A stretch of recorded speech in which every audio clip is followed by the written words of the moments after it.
I've been in a lot of trouble in my life and had a lot of heartache in my life, and I've got bipolar disorder.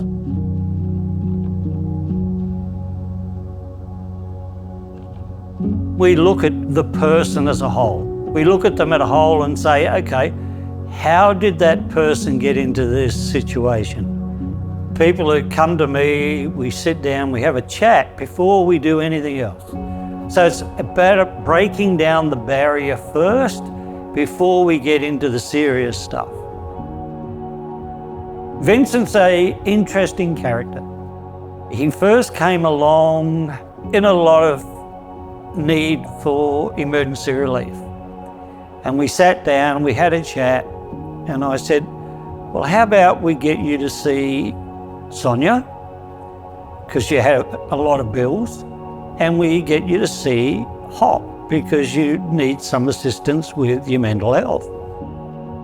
In the past, I used to drink and smoke, and I would spend most of my money on alcohol and cigarettes, and I used to hide away, and I wouldn't tell people that I had bipolar because people kind of got a bad rap with bipolar. And at that stage in my life, I didn't know many people in Gladstone.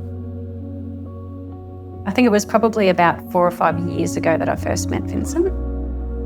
He was probably making choices that weren't so positive in his life because he couldn't see a way forward. I introduced him to the no interest loan scheme. So at this point, he had only just secured housing after being on the street for a while. And from there, he has now got an entire home of furniture. With myself, it was basically financial management, budgeting, working out what your fixed expenses, your variable, putting a little bit aside. And the no interest loan really gave him that step to move forward with his life. And he's now written a book on his experiences with mental health. And, you know, it's just amazing that, you know, you can help somebody get that far. I've got bipolar, but I've got through it, and I deal with it every day. But I've found different ways, different therapies I use. I do artwork, and I work with clay and all different sorts of therapies. But Salvation Army and other support people have been, and other therapists have been very helpful to me here in Gladstone.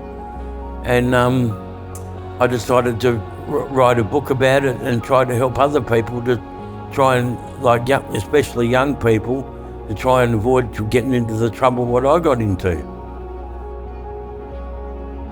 There's nothing wrong with asking for help.